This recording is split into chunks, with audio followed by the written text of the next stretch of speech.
Selamat malam, Bapak Ibu, saudara-saudari yang terkasih. Sebelum tidur malam ini, saya Ibet Bingarsi akan berbagi renungan dari Pendeta Dr. Erastus Sabdono yang berjudul Terhanyut oleh Keadaan. Menjadi seseorang yang beragama Kristen itu bisa bukan pilihan, karena hanya terhanyut secara otomatis oleh keadaan, berhubung orang tua beragama Kristen atau karena menikah dengan seseorang yang beragama Kristen. Tetapi untuk menjadi pengikut Yesus, seseorang tidak bisa terhanyut secara otomatis, karena itu adalah sebuah pilihan yang berat dan sukar yang harus diambil, serta harus memiliki komitmen yang bulat. Seseorang yang mau mengikut Yesus harus mengagendakan seluruh kegiatan hidupnya hanya untuk satu maksud, yaitu menjadi pengikut Yesus. Dan jika seseorang mengikut Yesus dengan benar, berarti ia menyembah Allah dalam roh dan kebenaran. Merupakan suatu kesalahan fatal bila diajarkan bahwa menjadi orang Kristen itu dapat menikmati kenyamanan hidup di dunia seperti manusia pada umumnya dan dengan mudah memiliki jaminan pasti masuk surga. Kalau sakit bisa didoakan dan dengan mudah memperoleh mukjizat kesembuhan sebab bilur-bilur Yesus berkuasa. Di gereja-gereja tertentu selalu juga dikemukakan bahwa Allah itu baik, penuh kasih, memberi berkat jasmani secara berlimpah. Ajaran-ajaran seperti ini biasanya melahirkan orang-orang Kristen oportunis. Artinya orang-orang yang mencari keuntungan tanpa memperdulikan kebutuhan atau kepentingan pihak lain. Sebab bagi mereka yang penting dirinya memperoleh keuntungan.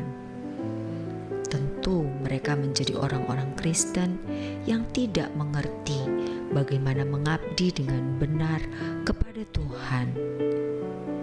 Di dalam gereja kita sering mendengar pernyataan-pernyataan seperti Allah baik, Allah menyayangi, Allah melindungi, Allah menjaga, Allah mengerti perasaan kita. Tetesan air mata kita disimpan dalam kirbatnya dan lain sebagainya yang senada. Pernyataan-pernyataan tersebut tidak salah kalau ditujukan kepada orang Kristen yang masih baru. Tetapi untuk orang Kristen yang dewasa, mestinya tidak lagi dijejali dengan kalimat-kalimat tersebut. Kalau orang Kristen selalu terpaku pada pernyataan-pernyataan tersebut, mereka terparkir pada kebodohan, sehingga selalu menjadi orang Kristen yang berpikir secara kekanak-kanakan atau orang Kristen yang berpikir secara kanak-kanak. Kita bisa maklum kalau kalimat-kalimat tersebut hanya untuk orang yang baru masuk Kristen. Tetapi kalau kita sudah akil balik dan mestinya sudah menjadi dewasa rohani, maka sudah tidak lagi memiliki alam pikiran seperti Kristen kanak-kanak. Banyak komunitas Kristen yang tidak bertumbuh.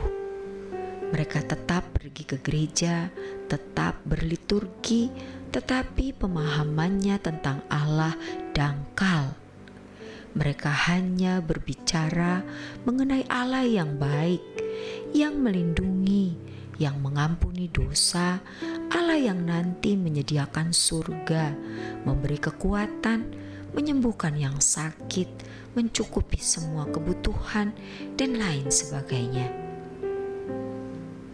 Mereka tidak mau tahu bahwa mengikut Yesus berarti memiliki gaya hidupnya. Mesti setelah menjadi Kristen yang dewasa, yang harus dipersoalkan bukan hanya bagaimana dijaga oleh Tuhan, tetapi bagaimana menjaga diri kita dari pengaruh dunia dan menjaga pekerjaan Tuhan atau ikut mengambil bagian dalam pekerjaan Tuhan. Ini adalah pilihan untuk tidak memiliki kehidupan normal menurut dunia. Orang Kristen karena keturunan bisa menjadi orang-orang Kristen yang setia dalam ukuran umum. Mereka bisa membela kekristenan dengan kekerasan, tetapi bukan itu yang Tuhan kehendaki. Yang Tuhan kehendaki adalah memilih untuk mengikuti Yesus. Kalau hanya menjadi orang yang beragama Kristen bisa dilakukan tanpa memilih. Bila terkondisi dengan sendirinya, pergi ke gereja setiap hari Minggu dan menjadi orang yang bermoral baik. Tetapi kalau mengikuti Yesus, itu adalah pilihan. Karena tidak bisa terkondisi dengan sendirinya. Harus ada komitmen dan tekad untuk bagaimana mengisi hari hidup dalam pertumbuhan iman yang benar. Harus diingat bahwa menjadi tua itu otomatis, tapi menjadi dewasa adalah perjuangan.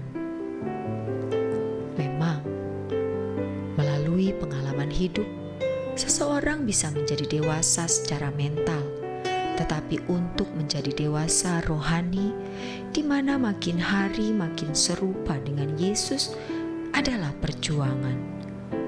Hendaknya kita tidak menyia-nyiakan kesempatan untuk mengikut Yesus.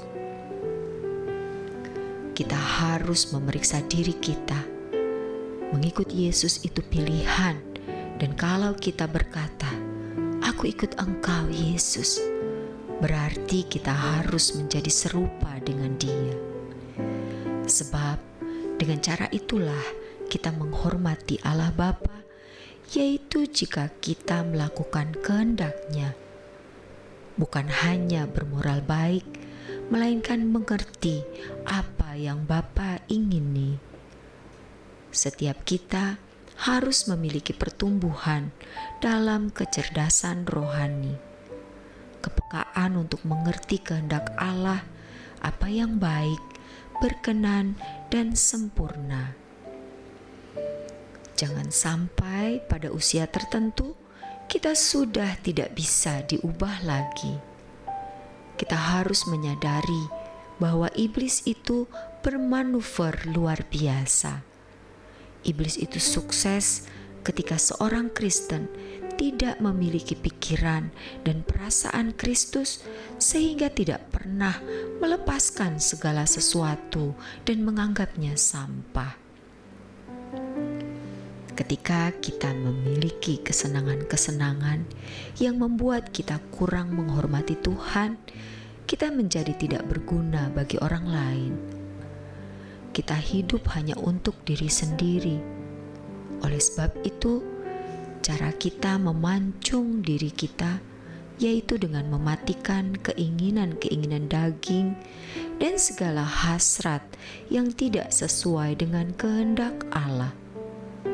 Untuk menjadi pengikut Yesus, seseorang tidak bisa terhanyut secara otomatis. Karena itu adalah sebuah pilihan yang berat dan sukar yang harus diambil, serta harus memiliki komitmen yang bulat. Demikianlah renungan malam kali ini. Kiranya renungan ini memberi pencerahan bagi kita semua. Selamat beristirahat dalam berkat Tuhan.